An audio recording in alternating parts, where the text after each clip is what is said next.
Hi everyone, I welcome you in another video of mine. Today I'm going to try to make some artistic videos, short videos, just kind of cinematic type of videos when I arrive where I'm going. So as I go there, I thought I can do another blabbermouthing video of mine.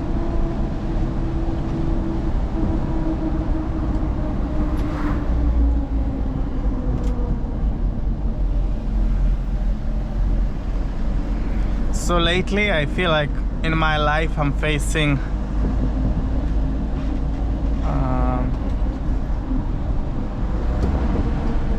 what you would call standing my ground, standing your ground.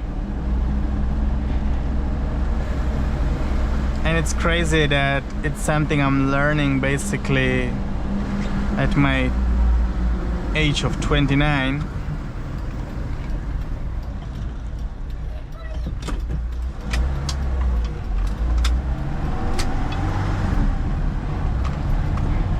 Because I would consider it almost basic fundamental human trait, and that is to stand your ground. And yet it's something I'm learning to do, but it's better late than never. And standing your ground simply means saying no and not to avoid conflict anymore, just to keep peace. Because the truth is, you will not keep peace.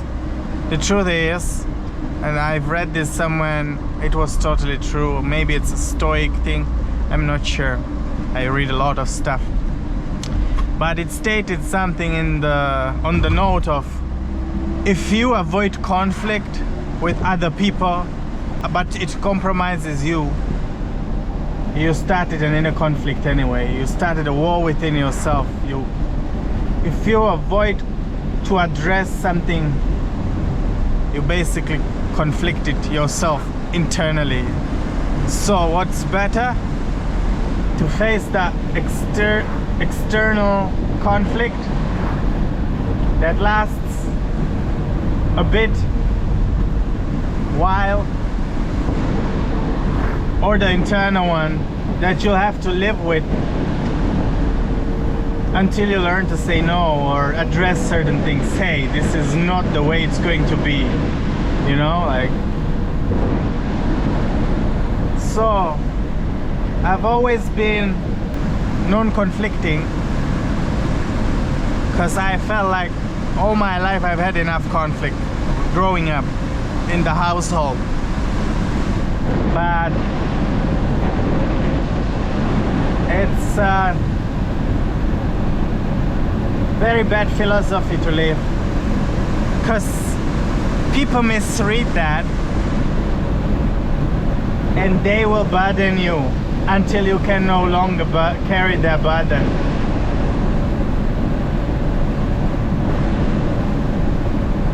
And it's crazy how much war is to draw the lines and chase away people from behind the lines that they've already got used to being crossing. It's constant corrections, constant conflict, and it's crazy how people, once the lines are drawn, you no longer worth spending time with for them. So basically the only reason they spent time with you was because they were allowed behind certain lines where they shouldn't be. And they took advantage of it. They were getting something out of crossing that line. And now that they can, you're no longer of interest to them. And that, my friend, is parasitical behavior.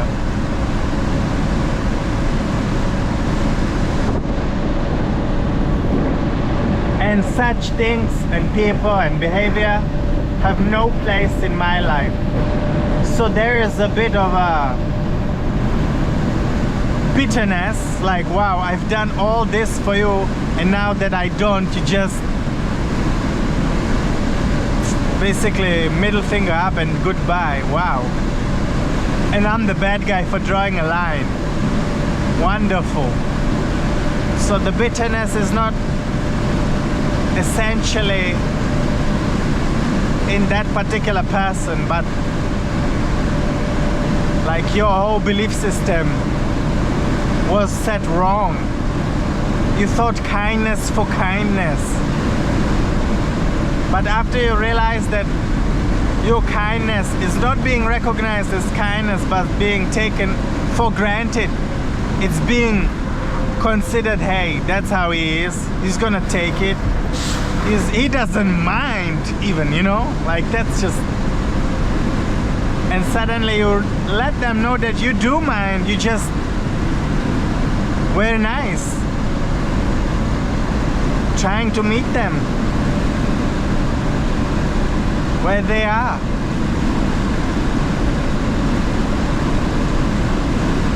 Suddenly they withdraw from your life after you draw the lines. You feel like you're an idiot to yourself or your life. You know, there's in Big Bang Theory, and please don't get me wrong, this does not apply like into my household. It's just occurred to me with some people. Like, of course, yeah, I can say that certain lines I had to draw even within like marriage and such things, but that's for the health. And that's the thing, people who want to stay in your life, they take your boundaries and drawing lines as a building rock of a relationship. So I just don't want it to sound like this is all going towards Sheila, because it's not. We are very good at approaching each other and addressing each other lately. I feel like we are learning it too. Even it's been 10 years that we've been together, it's our 10th year, but marriage is a process and we are learning this. But what I'm saying is, hi, it's a nice car. There's people who once you tell them, hey, I'm not okay with this, you're no longer of use to them. And they feel even victimized that you're addressing their parasitical behavior. I can't deal with that. So yeah, I felt like an idiot. What I wanted to say is that in Big Bang Theory, there's Leonard and Penny in the laundry room, and he's talking to Penny about his latest girlfriend, the doctor, and Penny tells him, you don't have to do everything that woman wants. And he was like, uh-huh. And the Penny was like, what? He said, nothing, I'm just rethinking my entire life. And that's something that really is occurring in my life. And you know, I don't go announcing now, you have to respect me. Hey, I self-respect, so don't treat me like that. It's, I tell you don't do this. I tell you that I respect this. Clearly I point out the things that are not obvious to the fools that are ignoring them. And if you don't like me pointing it out, you can handle that you've been wrong all along, because I allowed it, basically, so we were both wrong. Goodbye, I'm out of your life. There's no discussion. We will not talk, nothing. You either come humbly and say, yeah, I'm sorry.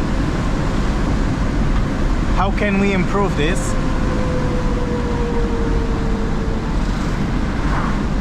But I'm definitely not gonna beg anybody to respect me, because I respect myself I've learned to respect myself. I've been going to therapy for over 2 years now, and it really helps me to not be a punching bag for everybody, and to get my really self-respect back. And self-respect is really interesting thing, because once you self-respect yourself, people start respecting you. And sometimes respecting you is simply that they follow your life, because they know there's no tolerance for the nonsense anymore.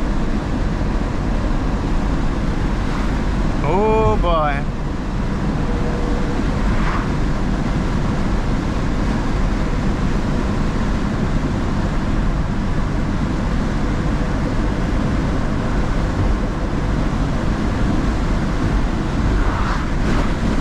If you don't love yourself, people will not find the source to love you, because the source to love you is the self-love. Same goes with respect. If you do not respect yourself, if people think you will pardon everything, you will let everything go, there is essentially nothing to be respectful, afraid of, thinking to yourself, no, this is way too much. No. And people start to not really consider the imbalance as something weird. They actually, to them, it's a balance of the relationship at that point, because you've been quiet all along about it. And to that I can really say just no more. I have been building myself and pieces of myself together for the last 2 years with the help of my amazing therapist. We really have interesting talks. She sometimes tell me where I'm wrong, where I am wrong in a way that I should work on myself, that I shouldn't be doing this, like my toxic trait. And then she tells me also where I'm wrong by allowing certain, where I'm being too soft. So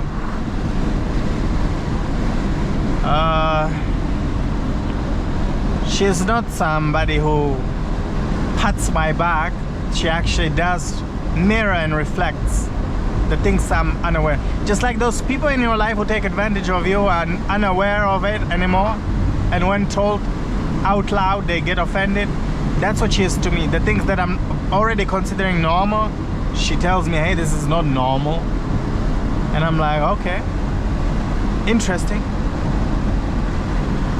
And that's when you really, like, yeah, sometimes I left the therapy and I was really hit by what we discussed and what kind of mindset I'm living under, the programs that I've been programmed to live under.